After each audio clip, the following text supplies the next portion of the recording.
Hello friends, तर आज एकदम सोपी अशी भाजी बनवत आहोत कढईमध्ये. तर चणे इथे घेतलेले आहेत, हलकेसे मोड आलेले आहेत. मोड न आणता देखील तुम्ही ही भाजी बनवू शकता. याच्यामध्ये टाकणार आहोत थोडेसे बटाटे. चणा बटाट्याची शाक भाजी किंवा रस्सा भाजी आपण म्हणूया, ती बनवणार आहोत. इथे बटाटा देखील घेतलेला आहे, साल न काढताच घेतलेला आहे. तुम्हाला हवं असेल तर बटाट्याची साल काढून घेऊ शकता.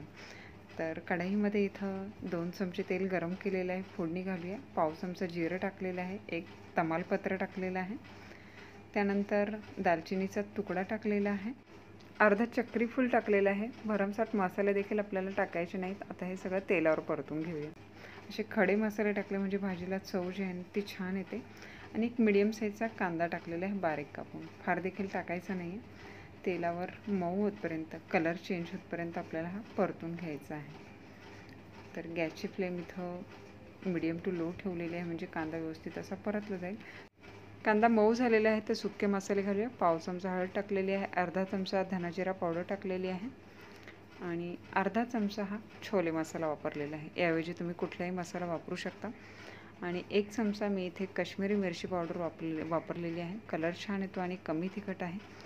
तर आता हे सगळे मसाले जे आहेत ते तेलावर परतून घ्यायचे आहेत. मसाले टाकताना गॅसची फ्लेम बारीक ठेवायची आहे, म्हणजे मसाले व्यवस्थित असे परतले जातील आणि जळणार देखील नाही. यानंतर आपण एक अर्धा टोमॅटो टाकलेला आहे. ऑप्शनल आहे, नाही टाकला तरी हरकत नाही. तर टोमॅटो देखील याच्यामध्ये चांगला असा परतून घेऊया. तर चांगलं सगळं साहित्य परतल्याच्या नंतर याच्यामध्ये कापून ठेवलेले बटाटे आणि आपले हे मोड आलेले चणे टाकत आहोत. मोड न आणता देखील या पद्धतीने तुम्ही भाजी करू शकता.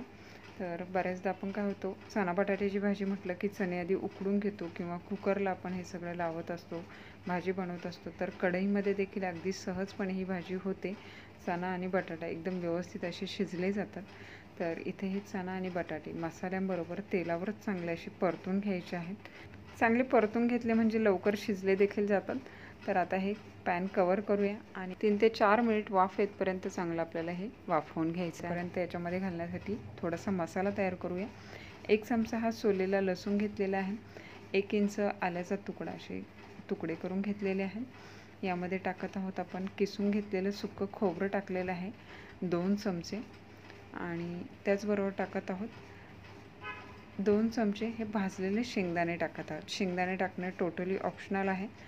तर आता हे सगळं बारीक वाटून घेतल्याच्या नंतर पाणी न घालताच आपल्याला हे वाटून घ्यायचं आहे, कारण कच्चं आपण हे वाटण केलेलं आहे. तर आता हे वाटण करून घेतलेलं आपण यामध्ये टाकूया आणि चांगलं असं हे पुन्हा परतून घेऊया. चवीपुरतं मीठ देखील याच्यामध्ये लगेचच टाकून घेतलेलं आहे. कच्चं असल्यामुळे हे तेलावर आणि मसाल्यामध्ये चणा बटाट्यामध्ये असं व्यवस्थित असं परतून घेतलं म्हणजे त्याचा कच्चेपणा देखील चांगला असा निघून जातो आणि खाताना मग लसणाचा वास देखील येत नाही. तर आता हे व्यवस्थित मिक्स करून घेतल्याच्या नंतर थोडंसं पाणी याच्यामध्ये टाकलेलं आहे. पुन्हा हे मिक्स करून चांगलं असं परतून घेऊया.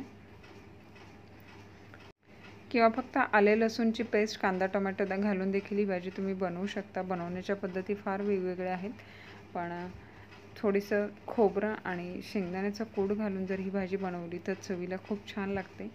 पुरीबरोबर खायला ही भाजी स्पेशली या पद्धतीने केलेली छान लागते. चपातीबरोबर खाऊ शकता, भाताबरोबर खाऊ शकता किंवा वरम भाताबरोबर तोंडी लावण्यासाठी ही भाजी असेल तर चव छान लागते. कच्चा मसाला घातल्याच्या नंतर पुन्हा हे तेल सुटेपर्यंत चांगलं असं हे वाफवून घेतलेलं आहे. साधारणतः 1.5 ते 2 मिनिट. तिथं तेल देखील सेपरेट झालेलं दिसत आहे. तर या प्रोसेसमध्ये बटाटे आणि चणे जे आहेत ना, हे बरेचसे शिजले जातात. आता पुन्हा मिक्स करून घेऊया आणि याच्यामध्ये शिजण्यासाठी आपण वापरणार आहोत गरम पाणी. गरम पाण्यामुळे चणे आणि बटाटे व्यवस्थित असे मऊसूत शिजले जातील.